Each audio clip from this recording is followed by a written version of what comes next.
And that's our clap. Awesome. And welcome to my podcast. Thank you for being here. No problem. I really appreciate it, man. And we might get a bit of traffic now because this class is ending. No, that's cool. But you know, we did choose to record the podcast in a gym. So, but yeah. So I wanted to talk to you about starting your food business, right? Okay. Okay. Should we go back to like how we actually met? Yeah, because let's it's do pretty that. serendipitous, No, of right? course, definitely. So this is how I remember it. Like, I was working at the tram store in Clapton. Yeah. And you came in with your girlfriend, I believe. Yes, that's correct. And you had brunch. Yeah. And I was wearing a 10 Planet Jiu-Jitsu t-shirt, and you said, "Oh, you're 10 Planet. Do you know Jamie and stuff like that, Yeah. and Sean?" And then we had a little talk, and then I was like, I think one of us was like, "Follow me on Instagram." And then since then we've kept contact, like over lockdown and stuff. We'd exchanged like positive energy. I'd Definitely. say. Yeah. And then man, is that how it went down? Yeah, that definitely how. Do you verify my claim? Yeah. I just saw your 10th Planet T-shirt, and I was just like, Yeah. okay, cool. You must be a safe guy, you Yeah, know. And I was just like yeah. thinking, like, yeah, I've rolled here before, like before. all the When did madness. you come here? Like in this gym, or was it the old gym? So no, it was this gym. Okay. So I used to work for a CBD company called Canavape, and we used to like supply Jamie and the team with products. So that's how I knew all the guys here already beforehand. Okay. Mate, do you want some honey in your tea? Yeah, I'll have a bit more. Let's go. Perfect. Lovely. And I'll get a little. Use more if you want. It's just there. No, I'm gonna get a that's little, cool. fork to stir this with.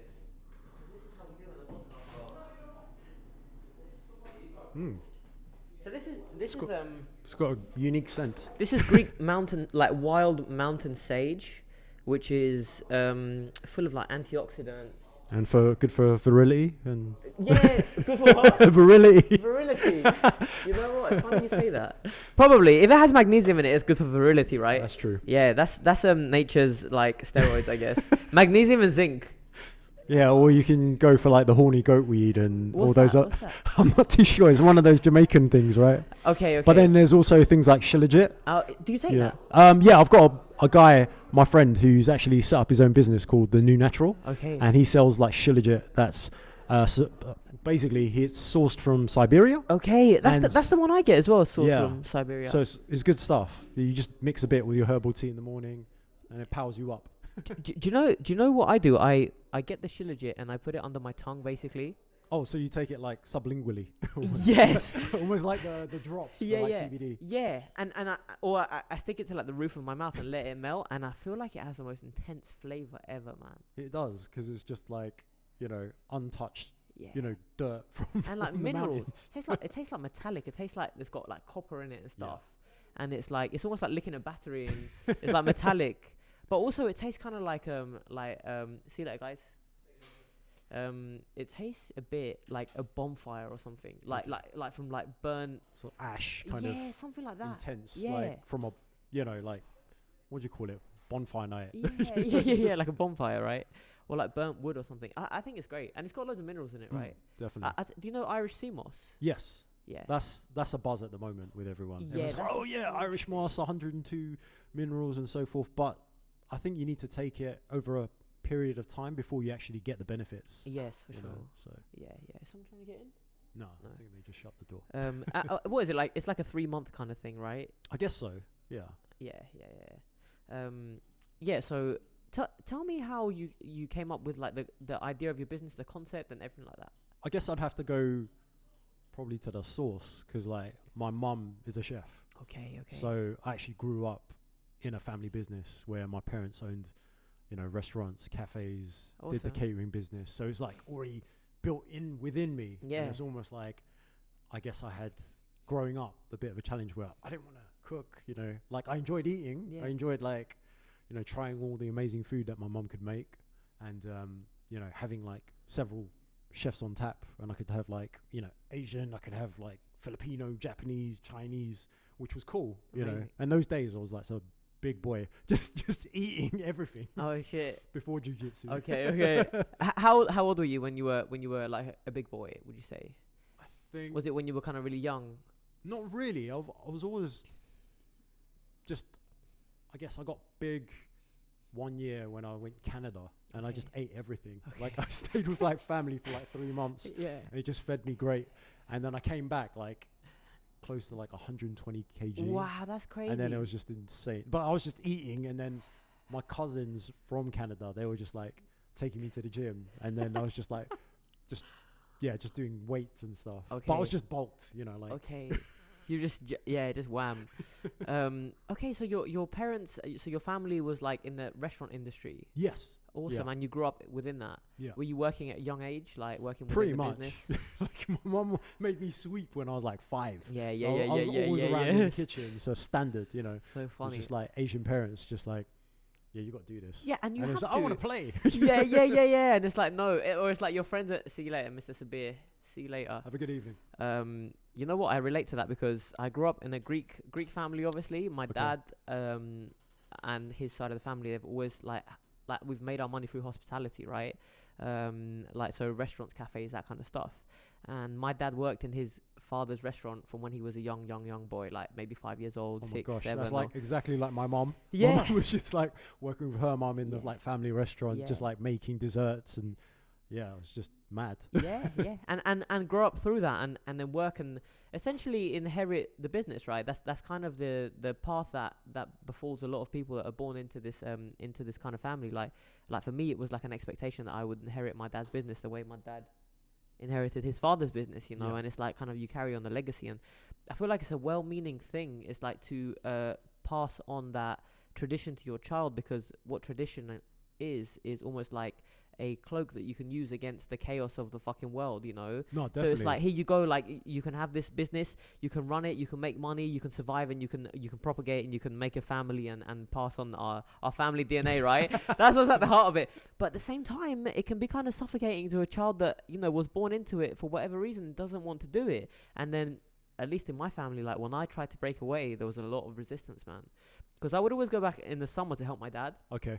And I've done it for so long that it was kind of accepted that this is the way I would live my life, is kind of by going to Greece to help my dad, and then coming to England in the winter and kind of like working a job, like maybe part-time, then going to Greece again in the summer, like for a long period of time, until eventually I would inherit my father's business and run it by myself. And this is the kind of thing that my dad put into my head from when I was younger, right? And it was very difficult to kind of break out of that cycle. Did you feel like, is there an expectation for you to like carry on your family's business, or was there ever? I guess to a degree, because my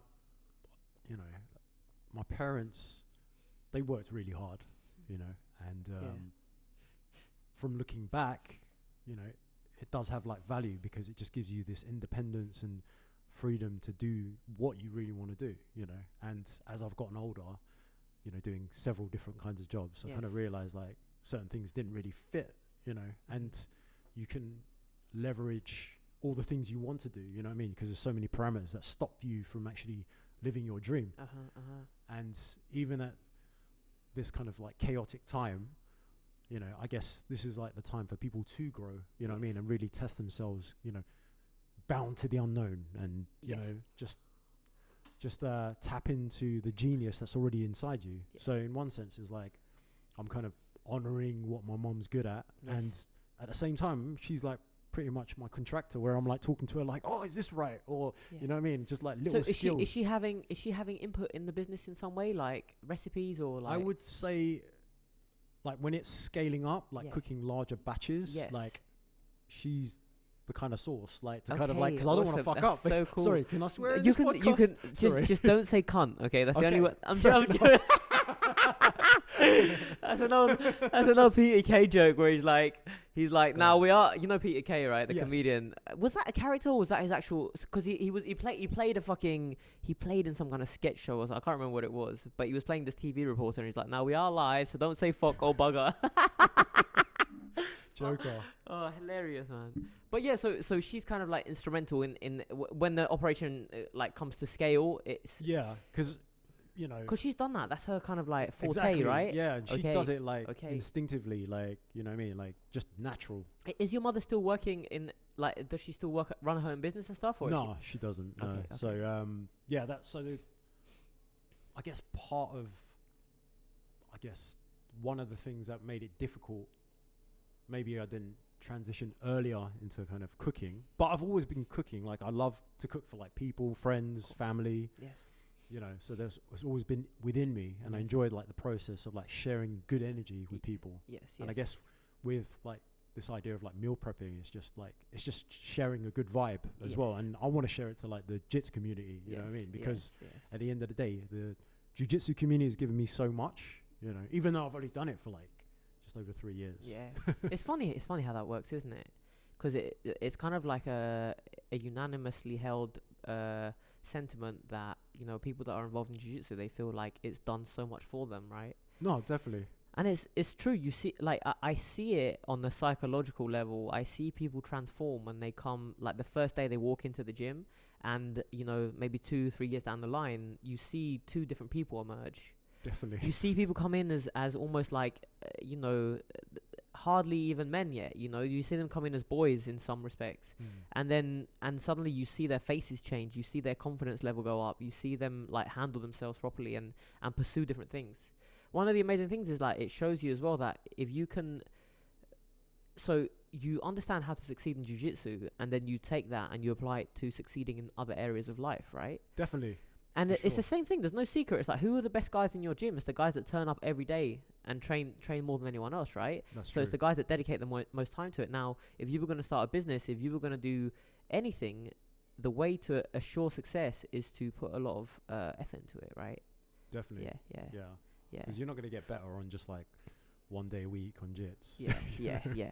Like you'd have to be pretty amazing. Yeah. maybe if you were to train for like a good 10 hours within the day. Yeah. And then got some crazy like LeBron James, you know. Yeah, you have to be a specimen. You have to be like a genetic specimen as well. Yeah. And maybe have like a background in wrestling or something, you know. Yeah, that maybe would like help. 20 years of wrestling.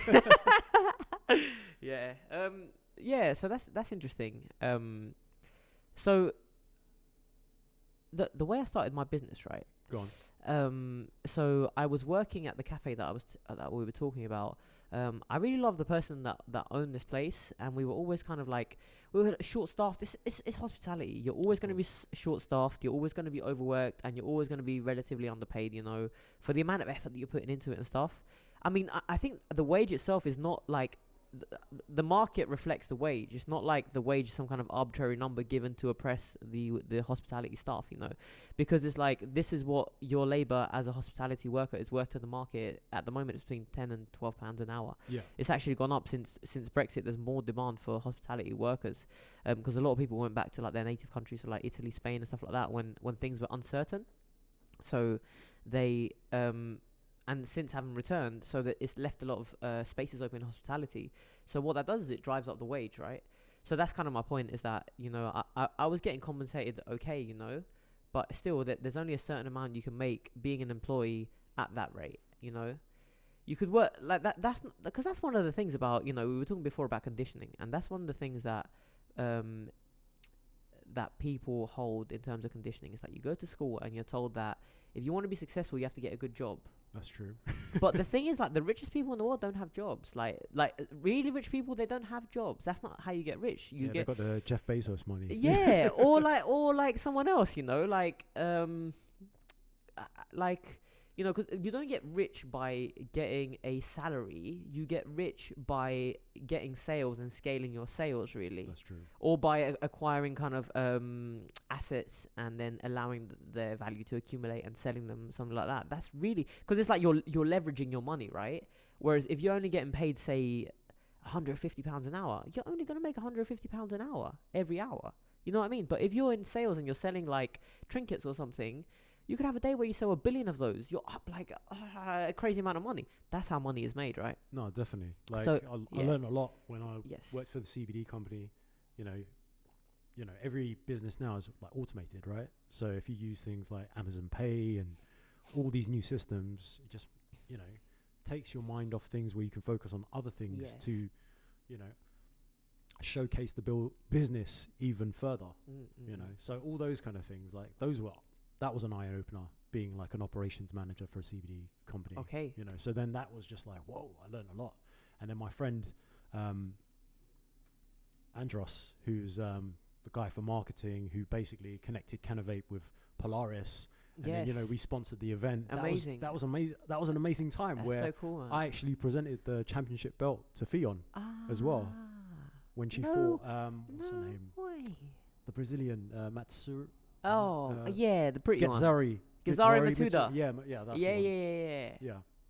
Damn, that's amazing. Yeah. That's so cool. So yeah, you know, when would that happen in everyday life if I was just doing like, you know, just a standard job? You know? Bro, I once met Kanye West in a standard job, so I don't know. Touche. Still, no, but it's mad. You know what I mean? It's completely mad. It's completely mad. But you wouldn't expect. You know, I would never expect. No, you know what? On. It was basically like a members only like daycare place, right? Right. It's crazy. It's the biggest like scam. It's not a scam really, because you pay a membership for your children to go to this daycare, and it's so expensive. It's like £4,000 a year crazy. per child. So there's families with like 5 or 6 children. Usually the norm would be that these children are, you know, children of oligarchs, children of like footballers, like you know, like the Beckhams, like Mourinho when he was down there coaching Chelsea. You get like famous actors like Hugh Grant and stuff like that, and usually like nannies would be taking the kids to the daycare like 5 times a week, and then the parents would take them on the weekend kind of thing. But one time Kanye West was giving a talk in Cambridge or Oxford, and it was to do with fashion. I don't even remember this. He came to the UK and he brought his child to this daycare because I guess it's just a place that you can get away from paparazzi. And I was working front of house, obviously. And I turn around. I was just like chopping some oranges. I turn around and I just see Kanye with his grill. I was like, what the fuck? Yeah, it's cool. It's kind of crazy. I've got a funny story. Okay. So I was actually working in the food court when I was playing American football part-time at Harvey Nicks. So I was like cooking like sandwiches and doing like, what was it, like grilled steak sandwiches and all sorts, like roast what's Harvey meats. Nicks? I've heard of this. Harvey Nichols is the department store in Knightsbridge. Okay. Yeah. So you were doing that for work? Yeah. So I was working there like part-time back in, oh my gosh, so long. Definitely like over 10 years ago. Oh, wow. How old are you, by the way? I am 39. Okay.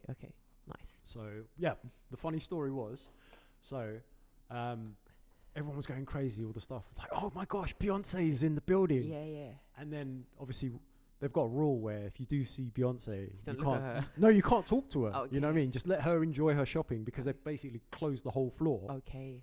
And so I'm like, got to level 3. I saw the security guard. We nodded. It was just like, yeah, Beyonce stuff. But then it was just like, it was mad because I was just like walked past it, but I was just like a robot. It was just like, oh, that is Beyonce, but I can't even talk to her because I'm staff. Was she tall? I don't know. She was wearing heels, so pretty tall. Adds, yeah, it definitely adds. In my mind, she's a tall woman. You know, I don't know if she actually is. Maybe because Jay-Z is short by comparison. I didn't even know Jay-Z was short. Yeah, have you seen them like close to each other? But yeah. Maybe it's just heels. Maybe it's heels because she wears those like powerful like chick heels, you know. It's like to show that you're like almost like she's got like a crazy like energy, right? Beyonce, she's like a goddess. Like people treat her like some kind of goddess. Like, yeah, it's like one of those what do you call it? I can't even think of it right now. The kind of surrealist style kind of paintings, you know what I mean? Okay. Where they just like emanate an image of like femininity. Like a representation of femininity, or like, yeah. I guess like figures like that are. Do you know like how projection works? So like astral projection? No, but that's interesting as well. But like, so for example, like projection in terms of the fact that like I project onto you an image, or like a certain psychological profile that I say, okay, this is Billy. But then I can't know fully what you are because a lot of what you are is just stuff that I've projected onto you, right? And you might be a completely different way, you know? So it's almost like you see like a really attractive woman and in your mind she just looks like incredible. Like you lust for her and then in her mind she's thinking like, I need to poo, you know? But you know, so it's two different completely things, but it's like you can't know what's going on behind someone. You can't know who someone is. That's true. They can barely know who they are because there is a kind of divide between the conscious and the unconscious, and you can't fully be aware of all that is unconscious. It's just like poker. basically. Yeah, in a way. So everyone actually in reality has just got a poker face. This is what I think, without getting too woo woo, which I always do. But I think that like this consciousness that you're experiencing, so like your consciousness right now is the only like consciousness in the whole universe. There's only one, right? Yeah. And it will manifest like through me, like so. To me, this is the only consciousness in the universe. But essentially, because the nature of God is one, the nature of existence is one, by nature, everything else is just like a reflection. It's like being in a hall of mirrors, and everything else is like you project meaning onto it and it comes back to you, kind of thing. Does that make sense? That does. Yeah. I can relate to it. Yeah. It's like, well, if you live in the present, it's the feedback that you get, right? So it's just how do you adjust? How do you adapt? Yes. You know, you might get hurt, you might love it, you might bring you joy or stoke some memories of the past. Yes. So that's what life's about, really. Yeah. You know, it's about experiences and a journey that, you know, you're willing to engage in. Yes. That's a big part of it, to be willing, right? Yeah. It's like, are you willing to do jujitsu? Yeah, or like, are you willing to like get out of bed and go and do something? Because it's like, why not? Why not just like stay in bed and just do hard drugs and like just have sex and... Yeah, but the thing is, if you live in your vices for too long, yes, you're not gonna really prevail into what you really are deep within you. Yes. You know what I mean? You need to explore yourself.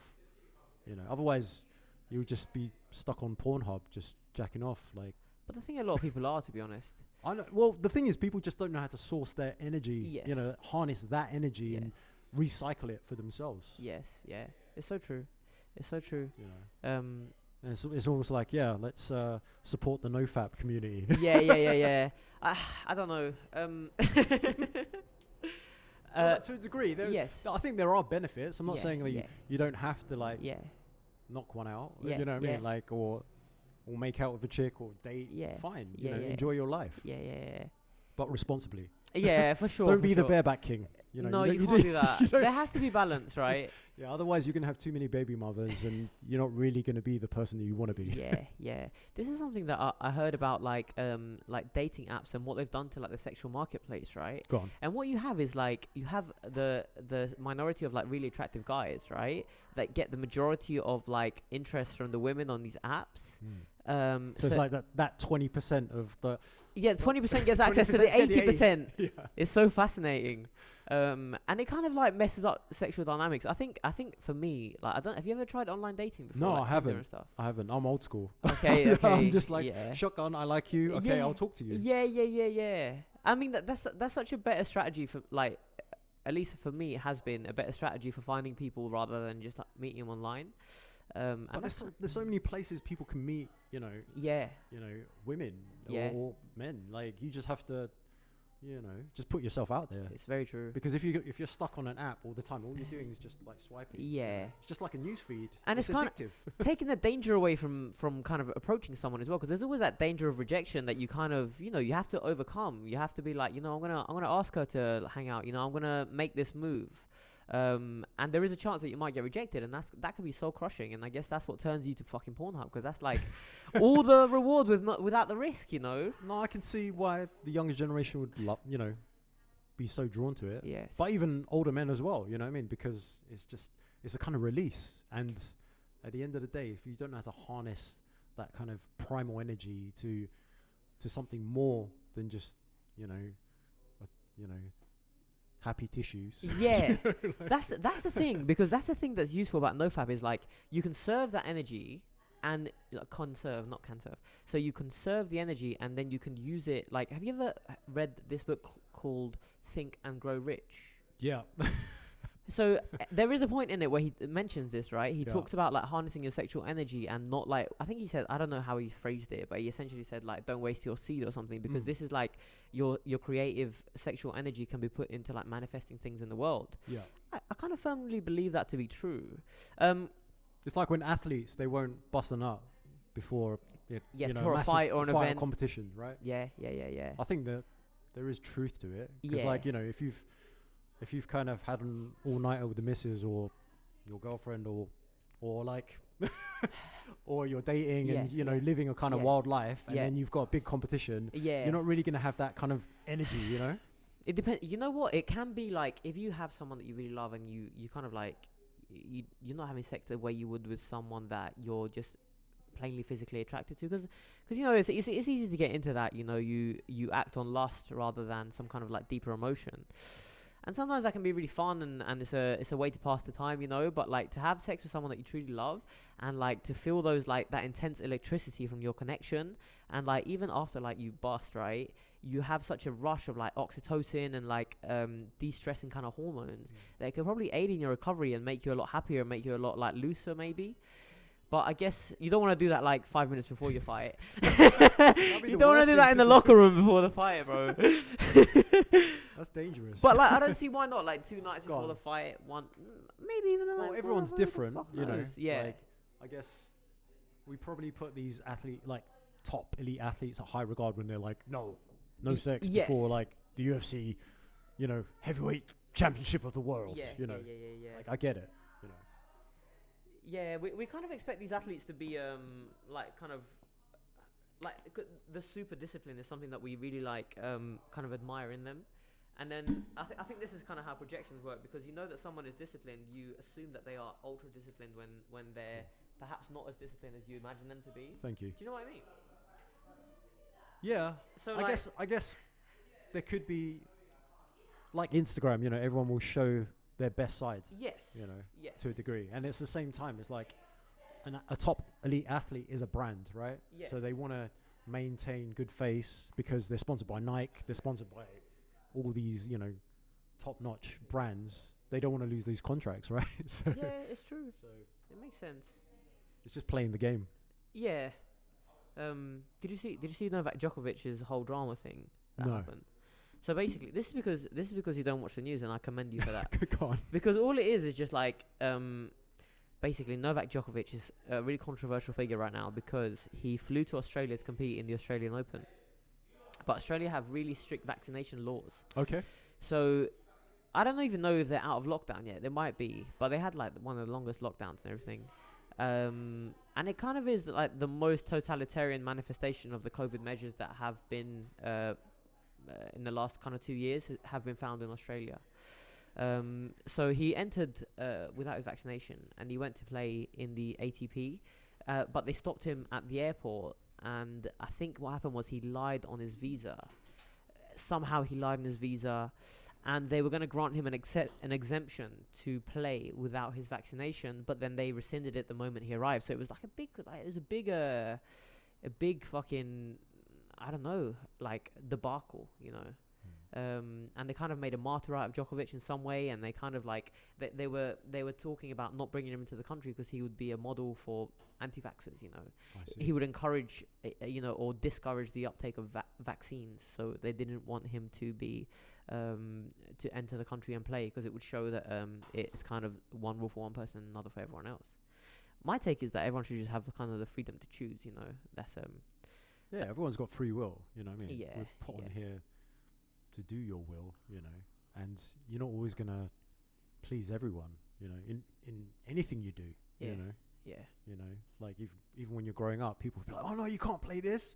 Or like, you know, you'd argue with your school friends, oh no, Sega's crap, Nintendo's the one, you know what I mean? Or Super Mario, Sonic, whatever, you know. At the end of the day, we gotta get out of that, you know, school mentality, you know what I mean? We're all grown now, you know. Like, let's accept people for who they are and respect people. That's the more important thing. Do you remember when you used to think that adults were real? Like when you thought that people knew what was going on, right? Because fundamentally, I feel like the reality is that no one knows what's actually going on. You know, we kind of have like good ideas, kind of. I mean, we kind of have good ideas of what's happening, but not really. We only know in terms of like our position in the universe and stuff like that, but we can't explain many things, you know, about our existence, about why we are here. You know, we can say the Earth is approximately this amount of kilometers away from the sun. That's great, but it doesn't really tell us what we're actually doing here. Like, what is this mysterious thing that we find ourselves in, right? That's why people ask Siri. Do you think? But how do you put that in a question? I don't know, but she'll probably answer. Yeah, perhaps, man. I don't know. Have you ever done like any hard psychedelics? Just cannabis, really. Cannabis can be psychedelic in large doses, I think. I don't think I've eaten enough. Is that how you normally ingest it, like by eating it? I guess growing up, it would be smoking it, just like a spliff like anyone else. But then obviously the kind of weed now is just ridiculously super strong. Yeah. It's like, you know, like people just want to smoke like a pound and just vegetate big like zoots. It's just like, that's just mad. Yeah. You know? Yeah. Like as I've gone older, I don't feel the need to even do that kind of level. Yeah. You know, so. I like edibles because you can take like a small dose. So like I've got this oil that I use that is CBD. Okay. And I would use like 1 milliliter is like 50 milligrams. So I would use like maybe half or something, right? And it works like for the whole day, but it's like you're a little bit buzzed. So it's almost like microdosing it in a way. But the kind of positive is that it would last you for like 8 hours, you know, which is nice to just be a little bit tweaked for like 8 hours. You know, you're not too crazy. It's not like you're going to forget where you put like all your things and everything. But yes, Mr. CK.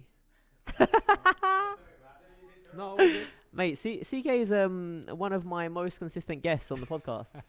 He's been on twice so far. You're gonna come and say hello to the people at home. SCK Fitness. CK runs community classes here. Oh, that's cool. Yeah, it's really cool, man. So he started doing it maybe, I'd say 3-4 months ago.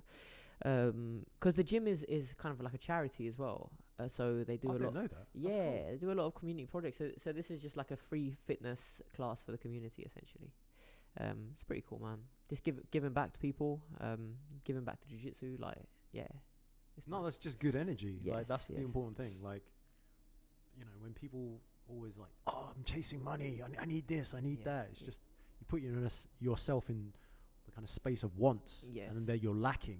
Yes. And we need to actually think like, no, I am abundant. This universe is abundant. I can achieve, but it might just take a bit of time. That's all. And we just have to be a bit more patient. Yes. You know, not like our download speeds. Yeah. I think it's interesting because, like, we talked about this before a little bit, I think. But like when you speak things into existence, right? You tend to. It's the first step towards manifesting them. Because you do that first with words. Because something can be in your head, and then in order to manifest it into physical reality, you have to put the words out into the universe and put the work in. And then, so for example, like this was just a thought, and now it's a reality, right? Okay. Because I said I'm gonna make a meal kind of food business or something, right? And it's interesting, like before, or at one point you said to me, and I could be wrong, did you say like, all I want to do is train jiu-jitsu, right? Yeah. Which is something I say all the time. It's something, and it's so funny because you put that out and eventually it happens and you manifest. Yeah. It's crazy, right? No, it does. And then even over this like period of time where you started this meal prep business, and I was just like, whoa, this is awesome. It inspired me as well, where it's just like, oh, I like cooking food. And how the story starts was my professor David Anuma from North 12. I used to just cook him like random stuff, like before training and whatnot. I'd be like, yo, professor, take this. This is for you. Yes. And then it was just last year in August, he was just like, oh, Billy, why don't you just cook for the team? Just cook like 4 boxes. And 4 boxes became like 84 boxes. And it was just like, amazing. Whoa, this is mad, wow. You know? And it was just, so like North 12 was just like my testing ground, you know, okay. for now. Yes. And it's given me obviously the data and analytics that people put it. Yeah. Where, okay, I can gauge what I can do, what is feasible. Yes. And while like working as a courier at the moment, it's a difficult spin. Yeah. I'd have to say I probably burnt myself out during the Christmas period because I was just trying to do too many things at once. But then I, switched gears and decided, I want to start my own not small business. Start my business. Scalable. Let's manifest scalable this business. right now. Exactly. Yes. And I'm just doing all the provisions right now before I do launch it. Love, bro. Take care, bro. CK. So I remember you telling me that you started. So you stopped right now because you were doing a few too many things, right? So you kind of put the meal prep on the back burner. Yes. And is that with the view to coming back and starting kind of like? Would you do something different when you come back and restart? Like, what's your kind of? Are you building a strategy? Is that yes, I am. I see. So I want to follow with a more kind of informed decision on like how I'm gonna execute making the meal prep and hopefully expanding it to other gyms as well, and seeing how it works and see from there really, and then see if I can grow the catchment, and then over time it would be good to have some sort of automated system and have it online. Because I think that is the way forward. So 100%. Then that way I can focus more on the kind of the cool stuff like branding and marketing. But what do you think about? Because let's check this out. It looks good. So if you were going to scale your business up to a significant amount, like there is a kind of trade-off that you have to like face between like having the quality that is existent in small batch cooking. Kind of, if you're cooking for 1,000 people, it will kind of like change, right? Because you have to bring in people, right? No, that's true. So that's something I think that you have to look at, and you'd have to kind of do constant quality control to make sure that it's where you want it to be. That is a difficult thing, because even seeing from my mum's perspective when we owned the restaurants and catering businesses and coffee shops, turnaround for staff is like high, right? It's very difficult to find like solid people, for a long period of time, because it's usually like a short period, and then the stress levels is just too much for certain people. 100%. It's not an easy thing. No. It's like certain people prefer neon belly than cooking. It's one of the most stressful industries, like hands down. I think, like probably more stressful than being like a brain surgeon. Yes, I said it. It probably could be, yeah. Because you don't get like monetarily like kind of rewarded the same way. So it's like, and maybe that doesn't play too much of a difference, but it's a very high stress, low paid job if you're doing it like employed. Whereas obviously if you have a business, right, your income is then scalable, because that's true. Yeah. So that explains the kind of high attrition rate in hospitality staff, because it's very rare that you go to somewhere and there'll be someone more than like a year and a half, 2 years in some places, but yeah, you'd have to kind of perhaps hire a chef. But then this is the cool thing about jiu-jitsu, is that you can find people through the community, and you can have that trust because you have found them through the community. Like if there's someone in the jiu-jitsu community that is looking for chef work, then that's your man. You wouldn't have to go on like a chef agency to source someone or. Maybe that's the next thing, jiu-jitsu app. A jiu-jitsu app? For like the UK. Yeah. So what do you mean, like an app for jiu-jitsu?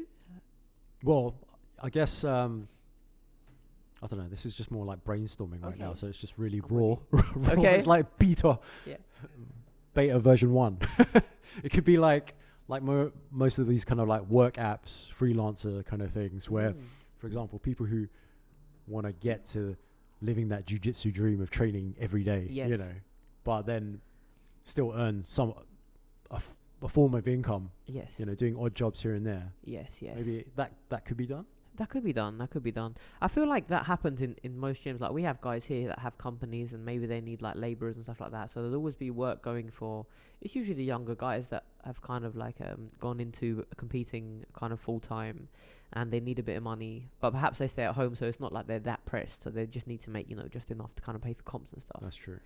Have you seen the Daisy Fresh documentaries? I haven't seen the Daisy Fresh documentaries, but obviously they're doing that Grapple Fest thing, right? We've got one of our guys competing on there. Oh, Jack, right? Jack Tidy, yeah. He's got a match against the big army guy. Oh, you haven't seen it, but you know the concept, right? You know like what they're kind of about, right? Not really. I've just only followed it, like the imagery on like Instagram. Yeah. So it's the craziest thing, really. It's the craziest thing, and it's so interesting to me how it resonates with so many people, because it's basically this old laundrette in somewhere in like the middle of fucking nowhere in America, and it's been taken over by this guy, and he's just matted it out, and he's got guys that live in there basically all year round, and they train every single day. They don't work. They kind of like put their money together to like buy like microwave like potato waffles and stuff like that, and they have like a terrible diet. They have no showers.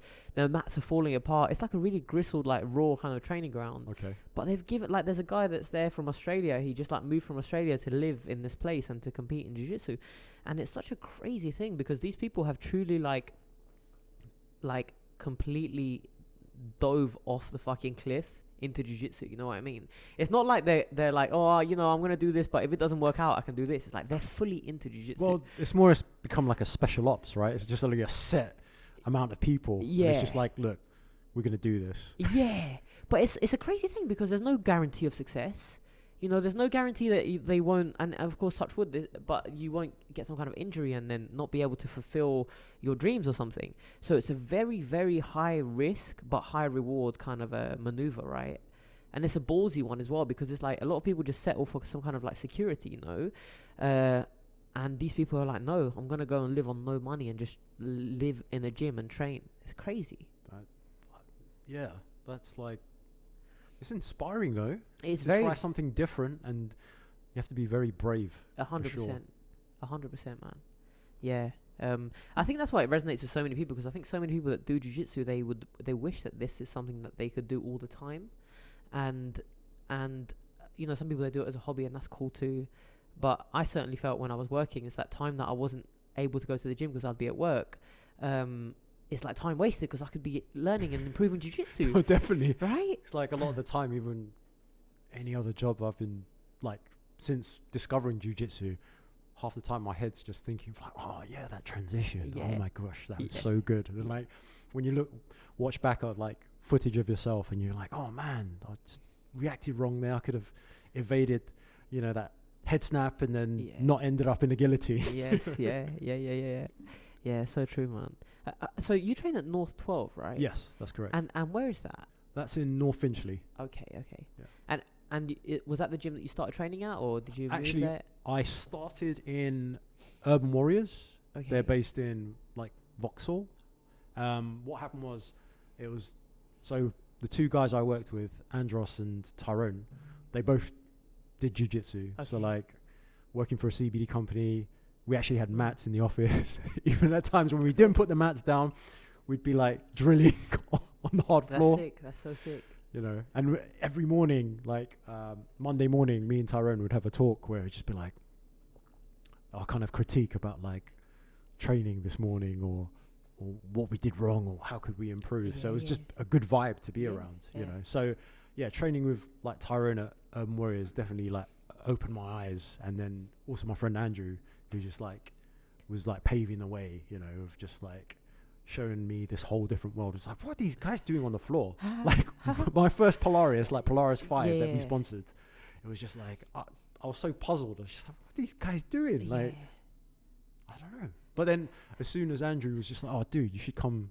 try some classes and stuff. And I think one of my first classes was actually here, where I think it was Sean Harper, one of the coaches here. Yes. And he was just teaching like inversions. I was just like, wow, that's so cool. Yeah, inversions are cool, man. And it's just like something I've adopted ever since. And then it's only now I feel like, whoa, I can invert pretty well now. You know? Yeah. And it's amazing because it takes time to actually develop the skills. Like when you see like high level jiu-jitsu guys, you just think, oh, whoa, it's so effortless. And they move so graceful. And it's just like, whoa, like, it's just like Matrix, you know what I mean? When you first see Neo and dodge bullets, it's like the first time you see like Craig Jones like tie up people, or you know, like Boogie doing some like crazy necktie, or like these wrestlers that just shoot so effortlessly and like sprawl on people. Definitely, yeah. It's amazing, you know, and it's just like I guess obviously that's the extreme top high end level of where you could get as an athlete. Yeah, and I guess that inspires people. Yes. You know, and it's that energy that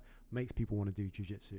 So yeah, so I was at Urban Warriors for about 3-4 months. Then I went to the States, and then my girlfriend was like saying like, look, you can't be commuting all the time to like South London, living in North London, and you're gonna have to find another gym. So then then it was just my friend Andrew was just like, oh cool, like let's go train at North 12. And then when I stepped into the gym, I was just like, whoa, like cool. And it was just like the vibe. I think one of my first roles was with my actually my PT. His name's Alex Sava, who's at the moment in Dubai. Okay, nice. So the first role I had with him, I was like just a 1-stripe white belt. He was like a blue belt, and he was just like, the transitions were sick, and he just got me a knee on belly. And it's just like a David Anuva system that he has, like 4 knees.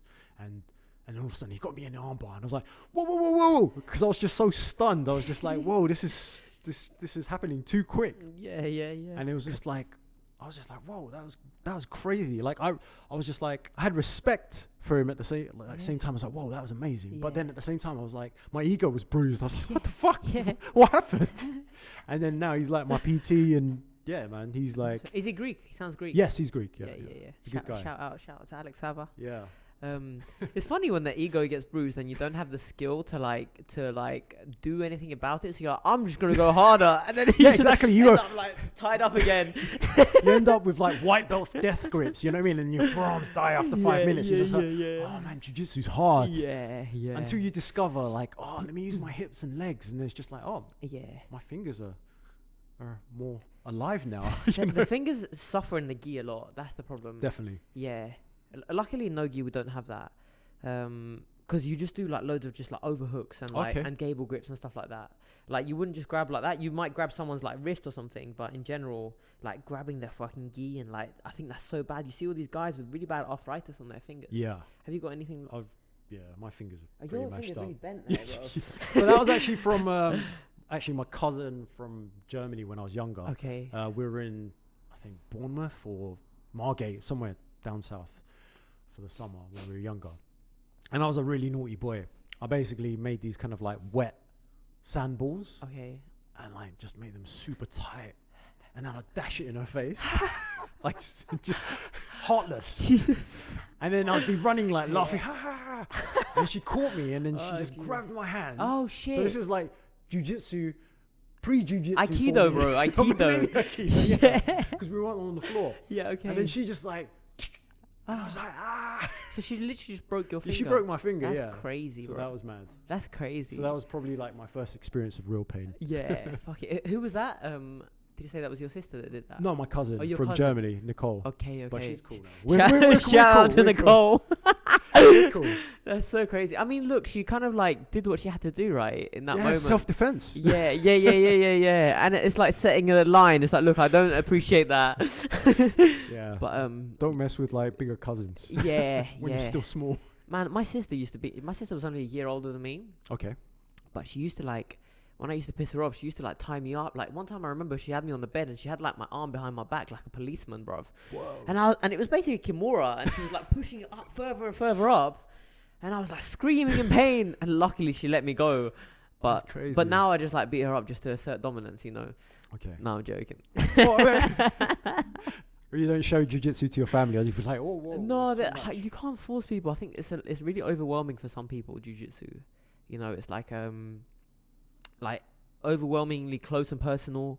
It's like if someone's not used to it, if you just start grabbing someone, they think, what the fuck is going on? That's you know, true. They get really alarmed. So, but don't you find jiu-jitsu allows you to like almost read and react better? Because for example, if you get into an altercation, or you know someone tries to steal your phone, you're like the average person who's just be like petrified, right? Because you're just stunned that someone could steal your phone. Exactly. Yeah. But then if you do some form of martial arts, even like especially jiu-jitsu, for example, you've got that kind of haptic awareness where touch is so like vital, where you've got that awareness of like how to maneuver and like knowing where you are in terms of like up or on the ground, or like and kind of like distance management, which I think probably comes from striking a lot more, like distance management, like just not being in range of people's like punches and kicks. Usually people would come at you with punches, I think. So boxing is quite good to kind of like get an idea of like those distances, you know.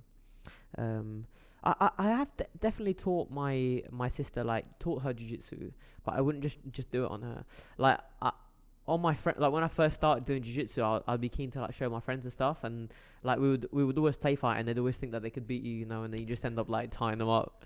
So that's fun. But to be honest, like, I get so much training in now that I don't really I don't know. I just think I'm always at the gym, so I'm always doing jiu-jitsu, and so it's just like normal for you now. Yeah. It's baseline. It's kind of interesting how that works, because I certainly made that like intention to have that be my life, and I've always said to myself that jiu-jitsu is like the most important thing to me, because it's almost like it's an ordering principle for me. Like it kind of like ranks my life into order. It kind of like puts my life into order, right?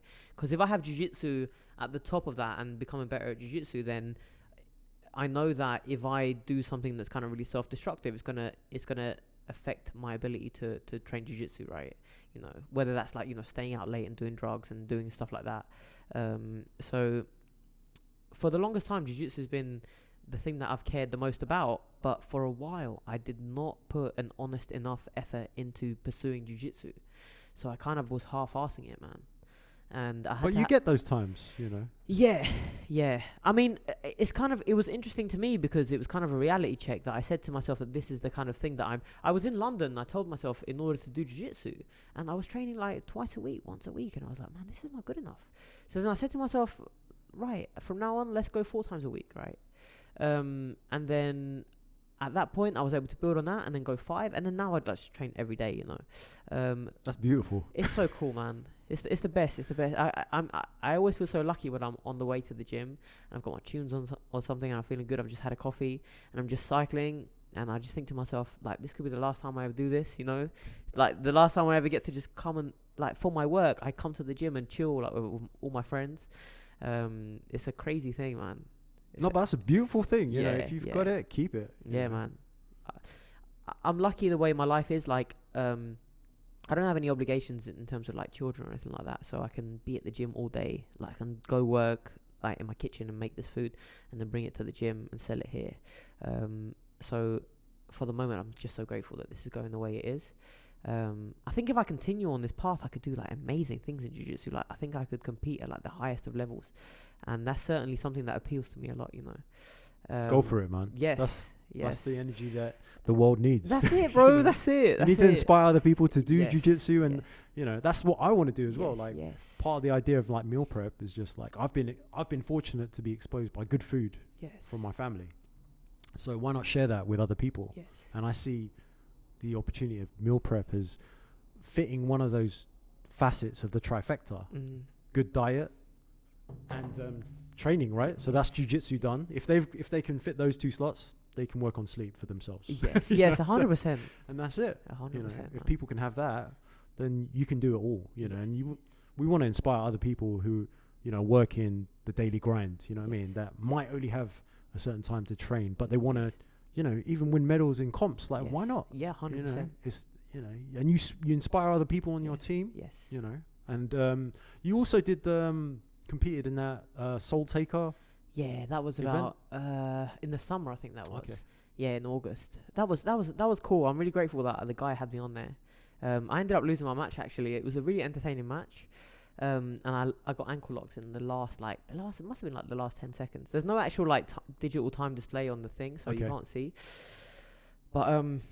But that was cool, you know what I mean? Like, that's cool. an amazing thing to really do, cool, right? It was really cool, and we got a fight of the night It was a daytime, but you know, fight of the day kind of bonus, which was like £100, and that was Danny Lewis from St. Albans Jiu-Jitsu. He was the one organising it. Sweet.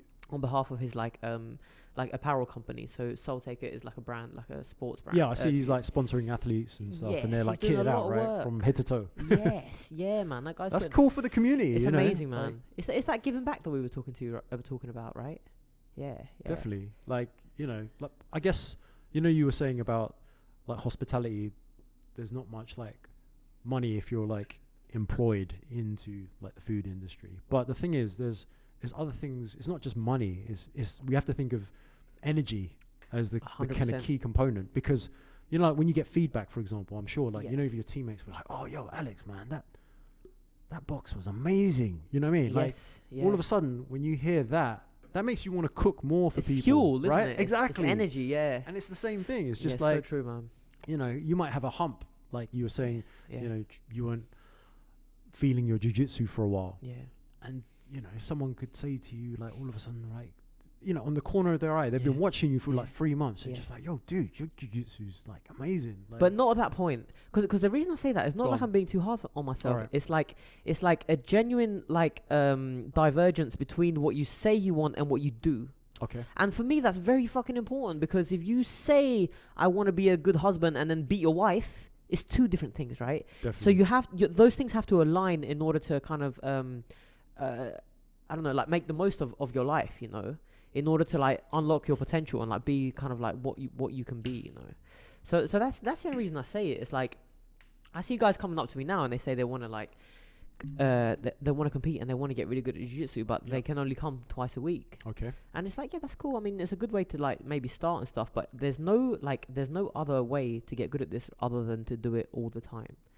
I think there are other methods that you can like additionally have with, if you were to say the strategy, if I could only train 2 weeks of jiu-jitsu, I would immerse myself with, actually Sean Harper said, oh yeah, you should actually film yourself. Yes. Because when you can watch back your training, you can learn a lot. And then you end up with almost like a catalogue of your jiu-jitsu. Yes. So I've got like footage when I first started to like now. Yes. And then I can watch old stuff and I'm like, oh my goodness. Like, whoa, I was just using way too much strength there. Yes. And why am I breathing so hard?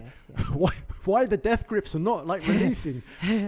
I didn't see the lapel here, or you know what I mean? Or there was an opportunity for another attack, because white belts, you just get tunnel vision, right? You're just like, oh yeah, I want to exert my force so then my instructor, my professor could see the strength. I am the chosen one. Exactly. I am Neo. Exactly. Jiu-jitsu was created for me.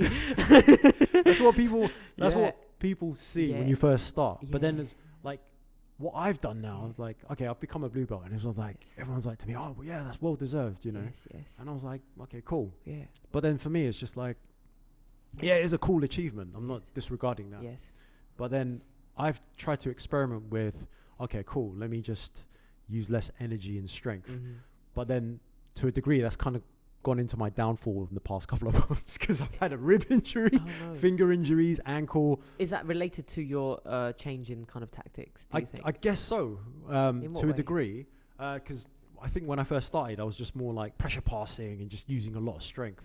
But then I want to immerse myself in the art of jiu-jitsu, right? Yes. Where I don't want to just have a one-dimensional game. Yes. So in one sense, you have to allow yourself to adapt and try new things and be willing to fail. Yes. You know, so it's fine. Like, you know, obviously you get annoyed by injuries, but if you're doing a contact sport, it comes with the territory, right? Yeah, you can't get too upset when that happens. You should almost expect it and accept it.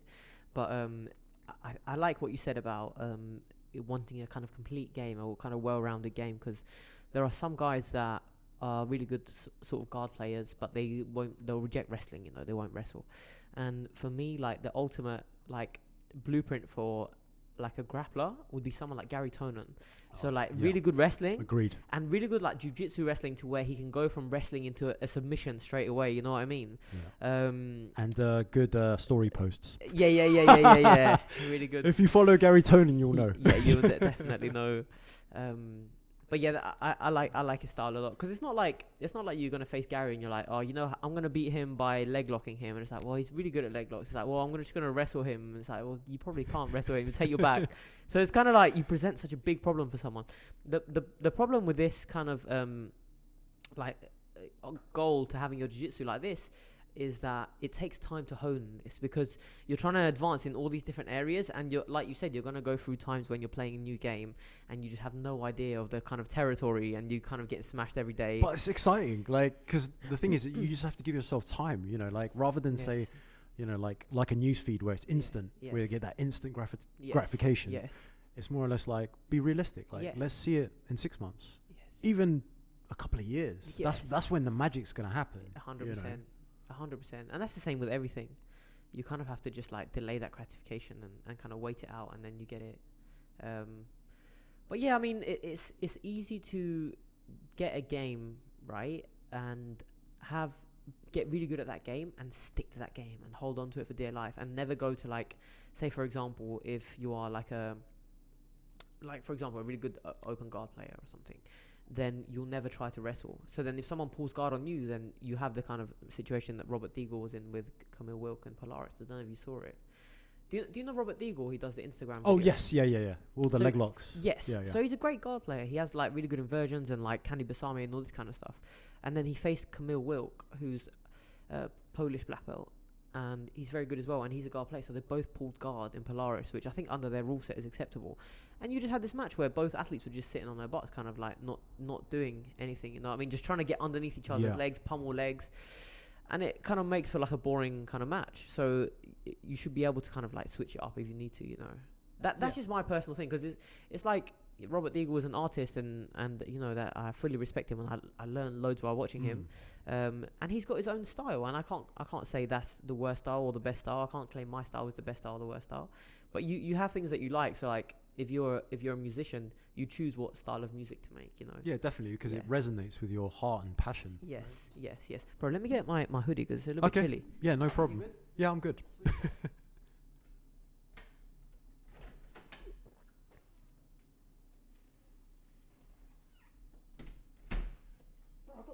For you, I forgot to oh, no problem. Thank you. This is a peanut butter bar. Awesome. Yeah, bro. This looks cool. Nice. So I make these with they're my power bars, my patented power bars. Okay. Anything with power is good for me. Yeah, you love that. You know what I love? You know, like when I used to talk to you over lockdown, in the morning you'd always post your tweets on Instagram. You're gone. And they were like, they were. It was a really interesting like way to express yourself, because you would say things that were usually like uplifting, kind of like, let's get this day, you know what I mean?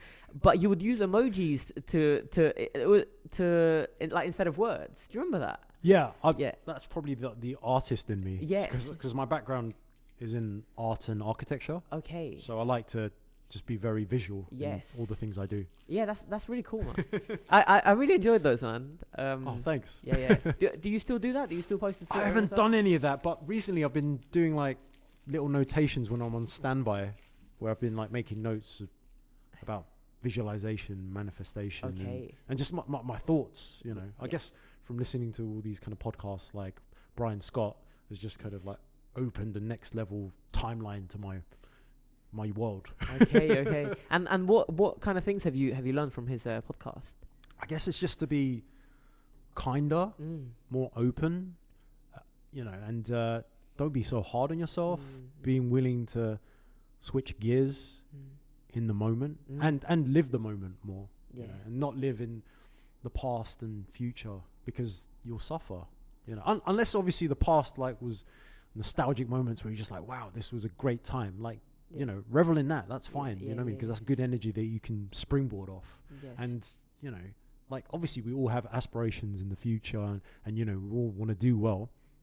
But sometimes we put too much pressure on ourselves thinking about the future too much, you know, because the future will come. I guess you just have to implement, like, you know, a certain level of discipline. And I guess jiu-jitsu does that, you know what I mean? Because you have to shape shift your week if you want to do an intense amount of jiu-jitsu, and then everything else will follow. And I always found that whenever I train in the morning, it's like the best time for me, because it just starts my day off. You train really early, right? Yeah, North 12, we're crazy. Like we train. What time do you get? I think it's 5:45 is the earliest class, my God. and then tomorrow is the first Monday 6:15 class. So I'll probably be up at like 4:20 a.m. Wow. And how much sleep would you get? What time would you go to bed? I would. At best, I usually try and get about 8 hours sleep. Okay. Because I'm pretty much an early bird, so I don't really. How do you get to bed so early? How do you manage to do that?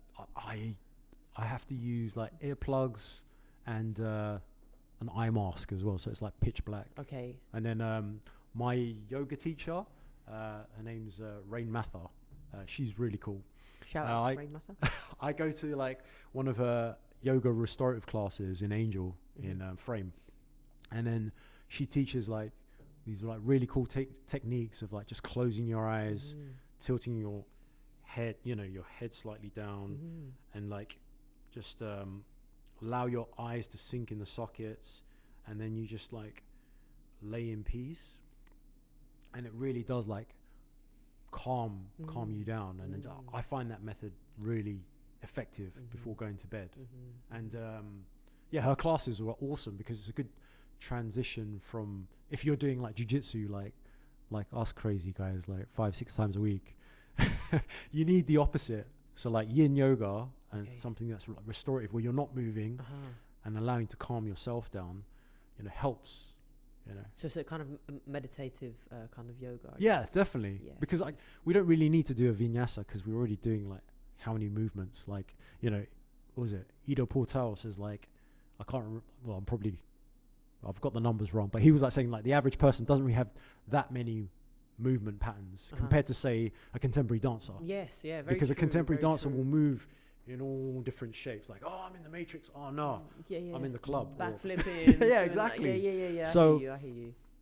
You know, if we recruit different movement patterns, that's when we're learning as well, right? So, you know, like I've got actually arthritis in my right shoulder, but then a lot of people who train was just like saying, look, just make movement an important part of your life. And I found when I don't move, it like locks up. You know what I mean? If I you know, if I was on an office job, like stuck on the computer, I'll probably have a locked up shoulder. Yes. But in a way, even though we're getting like kimura in that jiu-jitsu, which is probably not good for my shoulder. Stretching it out.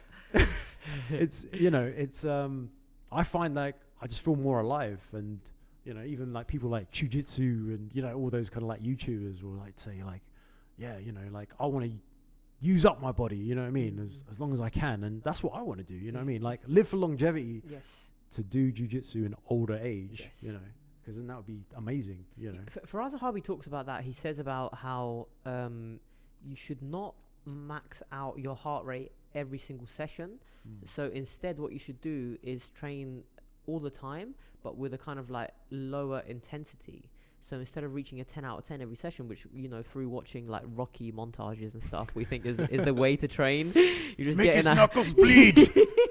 You can just get in the freezer and start pummeling a piece of meat for hours and hours until you just can't breathe anymore. Or like you see guys in jiu-jitsu, like I've been guilty of it in the past, and it's resulted in injuries. Where I would just train hard in the morning, train hard in the night, train hard the next day, in the night again. And then you're battered. And then all you do is like post out a bit and your arm ligaments just give way, where it's like normally you would never get injured in that kind of like movement, but because you're so compromised, your body just starts breaking apart. No, it's true. Yes. Like if you do like, you know, I've done crazy things like aim to do like 4 sessions, you know, in a day, and that is just a killer. Like when you do that in the evening, all you've got is like ice packs on all your joints. Yeah. You know, you got the Arnica massage bomb, you know, hot bath. Exactly. I've got like my massage gun as well, like trying to like work my traps. Yeah. They always get so tight, those traps. Definitely. Yeah. But I think that's interesting because he said like you don't want to get to black belt and not be able to use your body and not be able to use you know, to perform this art that you've spent 10 years trying to master. And it kind of makes sense to me, you know. Like, so since doing that, obviously, like if I train twice a day, I'll have maybe like one session that's a higher intensity and one that's a lower intensity, or like 2 mediums or 2 lows, depending on how I feel. Yeah. And I feel like that's just it just means that you get consistent and increased mat time. And your cardiovascular capabilities are almost like secondary, because this is almost like a skill game that you have to master. And as long as you have gaps in your knowledge, I feel like no amount of strength and conditioning can help you as much as technique can. Do you know what I mean? Yeah. So for me, like I definitely prioritize like skill acquisition with regards to success in jiu-jitsu rather than some kind of I don't know, cardiovascular or strength advantage. Even though those can be effective in some cases, I feel that skill is the... So like, for example, if you can't sweep someone, it just means that you just need to improve your technique, right? You know, if you're trying to sweep them and you're just like going to a brick wall and like, yeah, you could get better like at Turkish get-up, so you could maybe have a bit more push, or you could just understand underhooks and slip out the back or something like that, you know what I mean? Yeah, understanding more like body mechanics and, you know, positioning. Yes.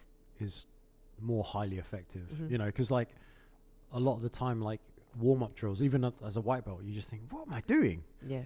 But then maybe later down the line you realize, oh, whoa, actually that move is actually very effective for me to escape. Yes. And a lot of the like a humble hip escape. Yeah, exactly. Yeah. But then you know, when you're under pressure, you forget, you know, but then at the same time, the beauty of jiu-jitsu is the pressure that you receive when you're playing bottom, right? Yes, yeah. You have to be able to like you know, weather that storm and see what else you can remember.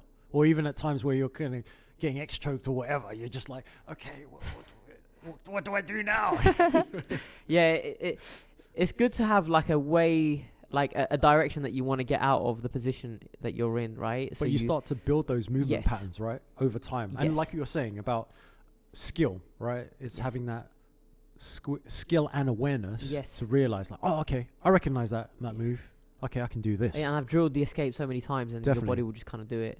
And then when it's more like second nature and just intuitive, that's when you really enjoy your jiu-jitsu. That's when you do shit and you're like, man, I didn't even think about doing that. Like, my body just did that.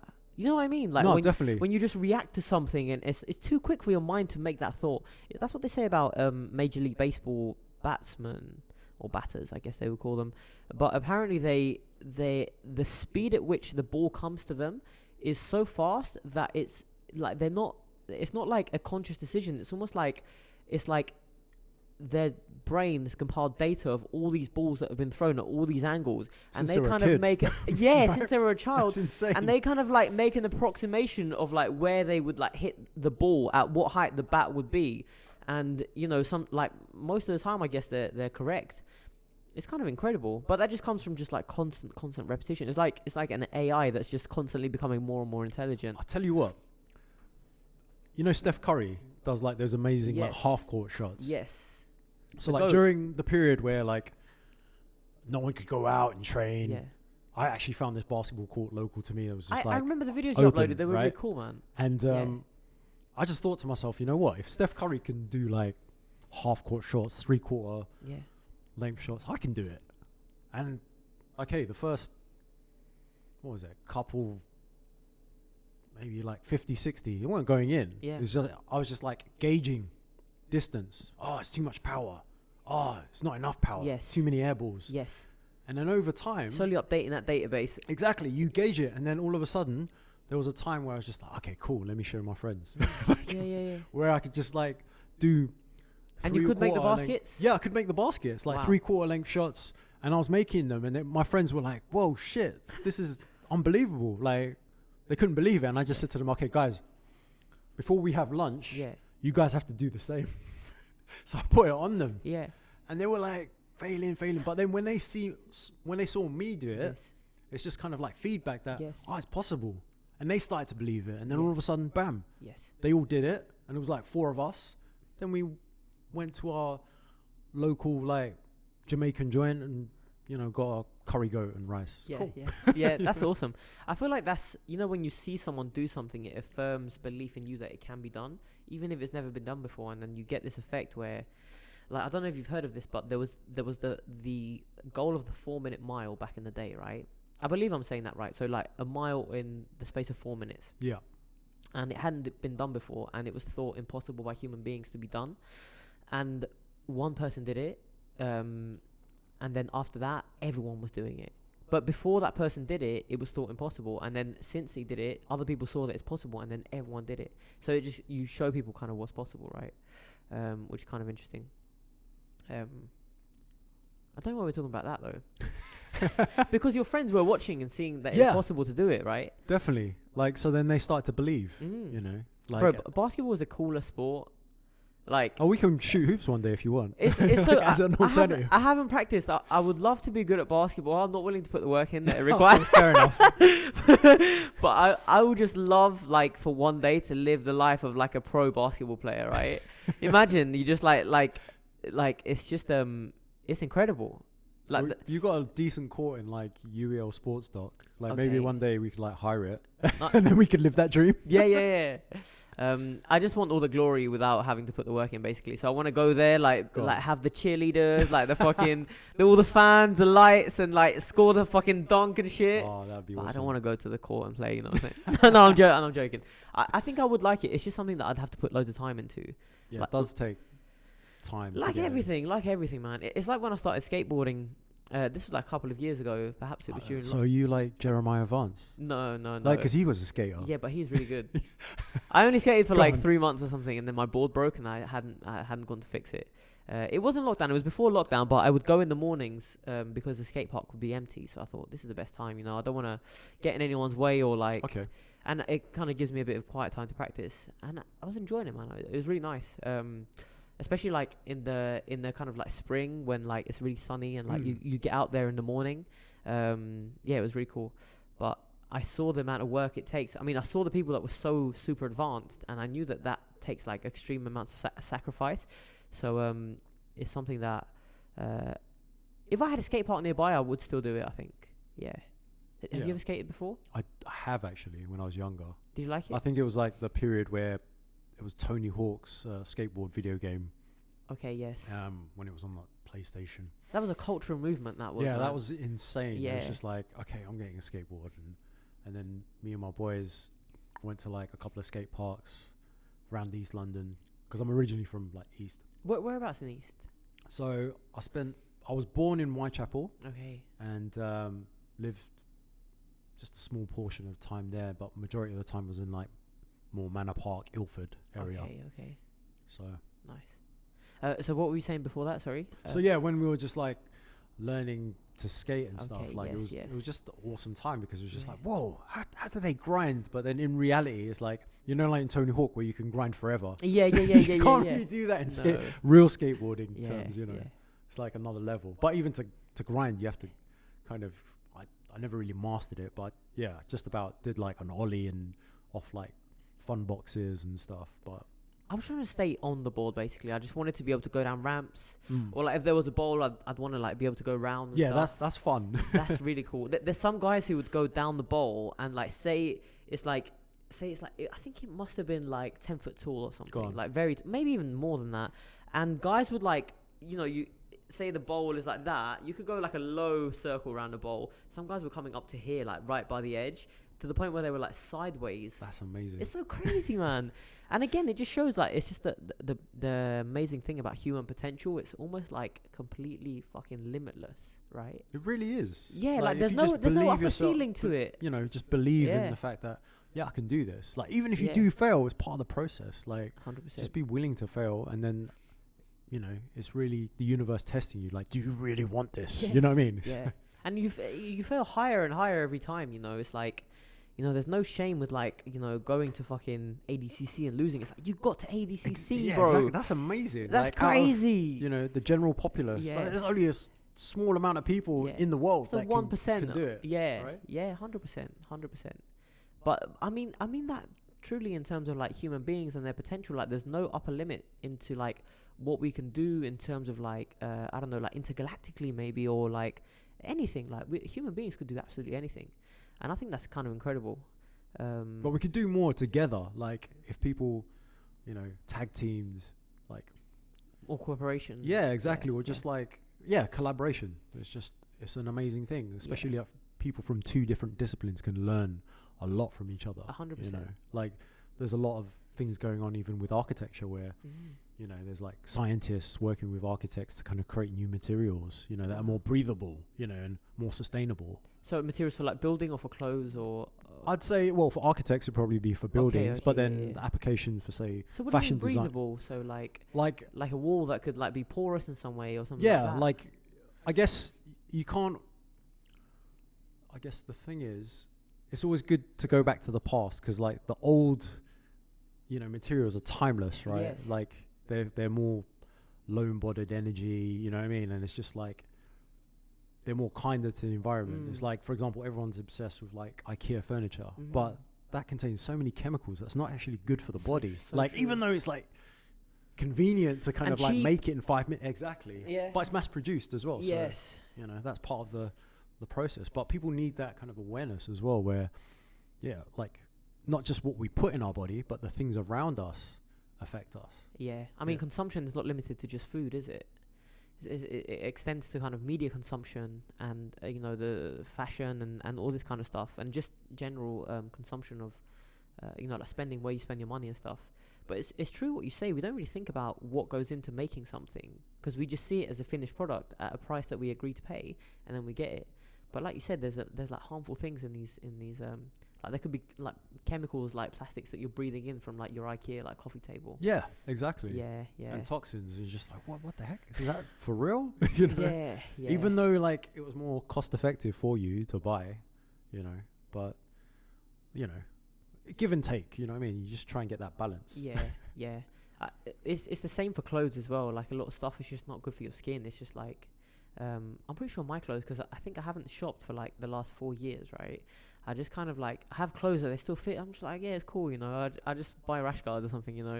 That was like me. My girlfriend was like, you got way too many keys. No. Stop buying Scramble. How many How many gis do you have? Yeah, quite a lot. More than 10? Definitely.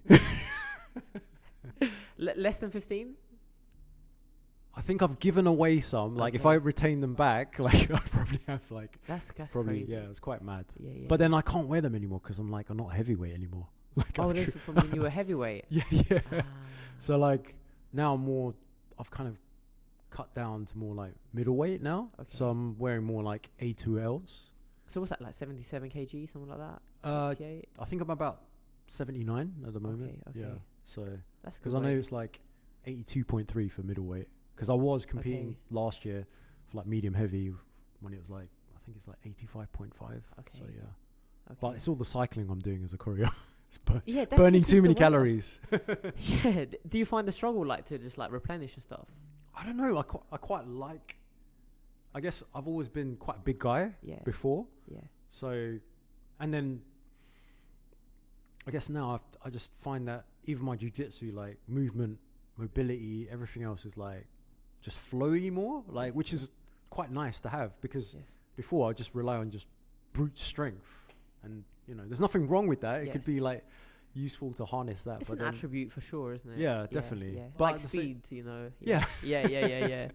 Because, you know, smaller guys will say that, oh, this guy's so big, so strong. But it's like, yeah, but you're so quick and nimble, you know. There's kind of trade-offs that you have for different body types. But I was rolling with a guy the other day, and he was 110 kilos.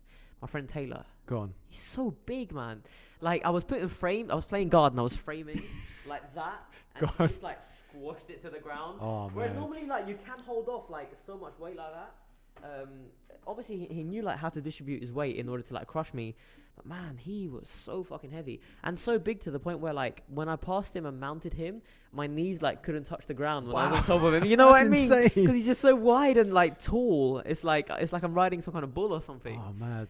So if you can't get like a base with your knees, it's like the moment they sweep you, you're like, oh. That's crazy. Yeah. Like, I think the only time I could relate to that was, I think I did one of those All-Stars Absolutes when I was like my first year in jiu-jitsu. Oh shit. And I got past the first round. In the second round, I fought the biggest tank, some ultraweight from like Gracie Barha, Chelmsford. Great guy. Yes. You know, cool guy. What's an ultraweight? That's like 100 fucking... He was definitely bigger than me. So I like plan A was not to do takedown. It's just like, okay, cool, pull guard. Pull guard, yeah. And I had him in like half guard, and he just based his weight, and I couldn't shift him or nothing. And I was just like waiting for some sort of space. Couldn't really do anything. Yeah. It's part of... What did he do? Did he pass or... No, it was just like... Just stayed there? No, he just like stabilized me, but I couldn't like get any underhook on like his knee or anything. So it's just like, okay, what do I do? He won by advantage by one, but then the other two guys he fought, like he just dominated and won the whole comp. He won the whole absolute, yeah? Yeah, he won the whole absolute, awesome. which is respect to him, you know what I mean? Yeah, you know, time, it's all good and well deserved. Yeah. But that was an experience, you know, and then afterwards it was just like, okay, cool, back to the drawing board. Like, okay, what do I need to learn? You know, but it's good. That's, you know, competitions give you that feedback where it's just like, okay, now I can improve my game. Yes, and it's that failure where it's not a bad failure. It's like it's just like a failure that just like allows you to make a course correction and go on to a better path. Yeah, you know? Definitely. It's almost like a positive thing to fail, like in that respect, you know. Yeah, all the times I've failed in comp have kind of exposed parts of my game that I will want to improve. Yes, you know. Yes. So that's definitely a benefit of doing comp. But you don't have to do comp. You could just, even by rolling with your training partners, you know, over time, because you're learning the whole similar systems at a certain time. You know, when you're, you know, going to class, you're learning the same thing. You're all going to be at neck and neck, right? Yeah. And it's only until, you know, like when someone catches you off guard or several times, then you kind of question it. But like, okay, what do I have to do? Not like, oh no, my ego's so bruised, I don't want to do jiu-jitsu. Some guys do though. Some guys just get so upset. It's like you're tapping with the same thing 4 times. And then you're like trying to show them, they're like sulking. They're like, yeah, let's get this over with. I just want to. And it's like, don't you want to know? You know what I mean? Yeah, don't you want to know like how I just did that to you 4 times in a row? You have to know, bro. No, definitely. This is what the game is. And it also, it's boring if you can predictably catch someone with the same thing over and over again. It becomes boring. It's like, yo, come on, like update, you know? Like, no, definitely. Like there's like, there's so many, like a range of guys in my gym. It's just, fun. There's you're like, obviously you got your higher belts, so you're always going to be, you know, on a level and they'll put you in your place. Yes, but that's cool, you know what I mean? Because at the yes. end of the day, all those things kind of almost supersede into you. And then eventually, like, you know, like I said, 6 months, a year down the line, you start doing those things. You mirror them. Yes. You know, and then all of a sudden, you're kind of putting it on the new white belts to kind of understand, okay, this is welcome to jiu-jitsu. Yeah. yes. Yeah, that's how it happens. It's like the guys that come that are newer, then you can practice the stuff that you've been learning on them. No, definitely. And it's very useful to have those people, because you have to, like a lot of people think that to get better at jiu-jitsu, you have to roll with the best guys all the time. And it's like, if you've just started training jiu-jitsu and the lowest kind of, like, all the rest of the guys are like 7 years in, when you roll with them, you can't get any offense going because they can see it like miles and miles away. Yeah. So you'll kind of be playing like a catch-up kind of thing the whole time. So that's why it's good to roll with people that are of a kind of less experienced set than you, so that you can practice your offense, they can defend, and you can kind of like be aware of like the variables and kind of like get to know the position with resistance. Because in drilling is different to sparring, so you know, you carry that over, but it's definitely important to have people that kind of know what they're doing. But you can get stuff on them, because it just allows your game to open up and then go into different things. Yeah, then you can see all the different sequences that, you know, oh, maybe I could do this. Yes, you know? yes. And it's beautiful when you get to that level. Like, I think I'm only just become a blue belt like last November, and I was just like, okay, cool. Now it's just one of my professors, Professor Steve, he always says like, oh, Billy, now you're at the buffet table. Now you can decide, you know, like, try a bit of this and that and see what works, you know. And I guess for you're a purple belt, right? Yeah. So what would you say is like the kind of essence of your game as you developed, you know, from blue belt? Yeah, I when I came here, I love to play kind of full guard and mount, and I had like some good attacks from mount. But since I've started to play a lot more back, and I've really prioritized kind of getting to the back and truck and berimbolo. Baby got back. Leg locks as well. I've just improved my leg locks a lot. But yeah, just pretty much everything. And like we said, like I like to study every single part of it. I don't like to leave stuff out. So you're a bit of a jiu-jitsu geek like me. Like, you'll kind of like fine tune things. Like, oh, okay, there's that detail. Yeah. If you see something, you're like, oh yeah. It's just fun, man. It's like you get to go into the lab every day and kind of like test, make experiments, you know, and do different techniques. I've been working on like knee slice passing, but you know, like really fundamentally sound knee slice passing, where you completely dominate the inside position. I've been working on that recently. It's one of the best feelings in the world to pass someone's guard with a knee slice and like get like lift their arms so that you flatten them out as you come through. Okay. It's such a great feeling, man. But yeah, I think I've been working a lot on kimuras. Not to finish the kimura per se, but just like if you get that kimura grip, like if you get that kimura grip, you can fall off and end up in like a crucifix and go onto the person's back really easily. Like the Barrett Yoshida territory. I think so. Yes, 100%. He's deadly. Like, if you see his he Instagram, does the one-handed choke with that. I love that move. It's just amazing. I love that. Like, when I see his Instagram, I'm just like so inspired. I'm like, okay, cool, I'm going to try that. Is he competing still? I don't know. He's quite old, right? Yeah, he is quite old. Okay. But then I foolishly tried to do some Barrett Yoshida, I think a couple of weeks back, on one of my like training partners, Will. Love rolling with him. Yeah. I take accountability for kind of mashing up my ankle. Oh shit. Because what happened was I was like, got into my regular sequence back attacks, and like he was in turtle. And then I realized, okay, he put his arm out. Okay, cool. Let me lock the arm, set up the crucifix. But I guess I got to that point where sometimes you get a bit too excited, bit of tunnel vision. And then I was like, oh, the opportunities. Oh, I could do this arm lock here. But what I should have done is kept it simple. I should have rolled first. And then, you know, I would have been on my back. And then I could try all the next level things. But what I did, I kind of stalled. Okay. And he rolled. Okay. And then what happened was, as I kind of rolled off, my weight, I was on top of my ankle, and then his weight was on top of me as well. No. And then all of a sudden I was like, Jesus, that's the worst. It was mad. And I was just like, just in shock. And then my teammates just like put my leg up on one of the kind of columns in the gym. And then Will was kind, quickly got an ice pack. But then I was like, just shaking as well. But then it was calm because I was just like, oh, okay, fair enough. Like initially I was just like, oh, damn it, Will, why did you do this? But then when I watched the footage back, I was like, okay, that's my fault. I shouldn't have stalled. I should have just like kept it simple. Is that the biggest injury that you had from jiu-jitsu, or have you had anything like bigger? I don't even say that was major. I've had like so many like niggly injuries. It comes with the territory. Of course, yeah. But I guess from playing American football and you just get used to the fact that you do play injured to a degree. Yeah. But at the same time, you have to kind of, as I've gotten older, I've just realized like, okay, if I'm really mashed up, cool, let me take a day off and rest. Like, you just got to be honest with yourself. 100%. Because you want to do it long term. Yeah, 100%. It kind of goes back to the thing we were talking about, intensity, right? Like lowering that intensity so you could have more frequency on the mat. But you have to be like in terms of when you do that, it depends on who you roll with at that time. 100% as well. Because some people bring the thunder, exactly. and you're like, yo, I thought I was having so funny, man. It's like you touch hands, bump fists, yeah, and you're like, yeah, okay, cool. Let me put this mic on because a second little band come on. Oh, okay, no problem. All right. I think this is the thing that stops it from like kind of vibrating or something. Oh, okay. Kind of keeps it like suspended in midair. Oh, I see. But yeah, what were you saying? Sorry. Yeah. So what was I saying? Well, okay, so we were talking about people that like you might want to go light and then they just So like bring the smoke. Yeah, like recently my fingers have been mashed up and I'll be like, oh yeah, let's kind of flow roll 50%. Yeah. So like with certain people, it's not the case. Like all of a sudden it is, it starts off flowy and whatnot. Then all of a sudden, like, okay, you might just put them in side control and then like, they don't like it. They want to get out. Like it. And then, okay, you give them the opportunity to flow. Okay, cool. I'll let you escape. And then all of a sudden they just bring it.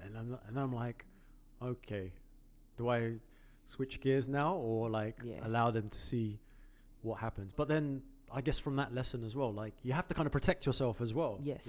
Like you can't just be, okay, cool. Like again, you want to allow your training partners to work as well, right? Yes. To a degree. And I don't want to like just like dominate. Like it's not what it's about. It's like training is like the time where you can test things, and it's not no-gi worlds, but certain people have just got that mind frame where it's just like, they have to win every round. Yes, of course. But then I've got to the point where I got no shame in tapping, especially when certain people don't have the moves, like the subs correctly. You know what I mean? Sometimes it could just like wrench your neck or whatnot, and it's just not constructive for the rest of your day. Yeah. So you might as well just tap early. Such a good way of putting it. It's cool. I'll give you the win. Cool. Yeah. Or like if you're in a fucking leg lock and the guy's like bridging into your leg, and you're like, man, there's nothing good that can come from me surviving this. Like if I just get a fucking mangled knee or something. I had a teammate come and this guy had rolled. I'm not gonna say who it is because I love him to death. Okay, go on. But he came to me and we were both competing the next day, right? And we were kind of both sitting out because it was open mat, but I just come to hang out and have a good time. I wasn't really gonna like do anything major. But he comes to me and he says, do you want to flow? And I was like, yeah, cool. He's asking me to flow, I'll oblige. And then so I just started playing a really like lazy guard. He passes it, he goes to side control, mount, goes to my back, and then puts me in the reverse triangle with the armbar. And I was like, you asked me to flow. It's like, I understand if I asked you to flow, but then it's like you asked me, and then you proceeded to like rape me, like.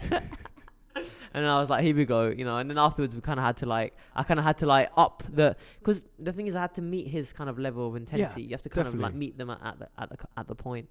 And a lot of it is kind of like that. It's kind of conversational, right? It's like it's kind of like an exchange of knowledge when you roll with someone, isn't it? Like to a certain degree. Yeah, definitely. I guess as well, you have to almost step out yourself, out the ego. Yes. And just like understand that people have got different life experiences, different traumas. Yes, and 100%, man. Obviously they're just going on their default defense, default attack. Yes. And a lot of the time, like especially like I was a white belt not so long ago, so it's just like I would do stupid stuff. So then it's almost like a kind of reaffirmation. It was just like, okay, cool, I've experienced that. Okay, now let me show them a better way where it's just like, okay, cool, like slow down. Even sometimes when you're doing positionals, it's just like people are doing like split guard, like full pelt, and I'm like look, I'm being limp for you to kind of learn the mechanics of the sequence. Slow your roll. You know what I mean? That's all you got to do. But some people think they need to do more in order to do it, and it's like it's almost the opposite. It's like almost like Zen. It's like the true doing is non-doing. You know? Yeah, definitely. Because it's like someone's like if you're trying to pass someone's legs, even like grabbing their pants or something, and they're flailing their legs, you can go with that momentum and you've passed. You haven't done anything. You've just kind of directed them. So that's kind of optimal when you hit that state, that flow state. I feel like that's the space that you inhabit, is where you're almost like not doing stuff, but you're just reacting to things. No, definitely. But then you've got training partners that you could drill with, and you know what I mean. They're not going to go mad because you're both learning together. And then the beautiful thing there is like you start to expose like different opportunities, different attacks, defenses. Like I've got one of my training partners, like Oscar. Even though we haven't rolled for a while and whatnot, like even preparing for like All Stars Europeans last year, I bought my own like set of like 1x1 meter mats from tatami, and then we were just like doing stuff out in the garden and stuff, but then just drilling and in the house with your cat, right? Yeah, exactly. With your fluffy cat. It's so fluffy, man. Her name's Melody. Oh, shout out Melody, she's man. Old school. She's like so cute, man. She's proper old. Like. She just come and like hang out with you and like nearly get kicked in the head and stuff. I know, yeah, but she's still aware. She's so she smart. knows what's up. But yeah, like it's good to have like training partners where you can test things and that's another thing. Like even if you're only doing like jiu-jitsu, twice a week, and you want to like improve your game, even like get your own mats at home, and even just doing the movement patterns of like warm-ups and stuff will get you better.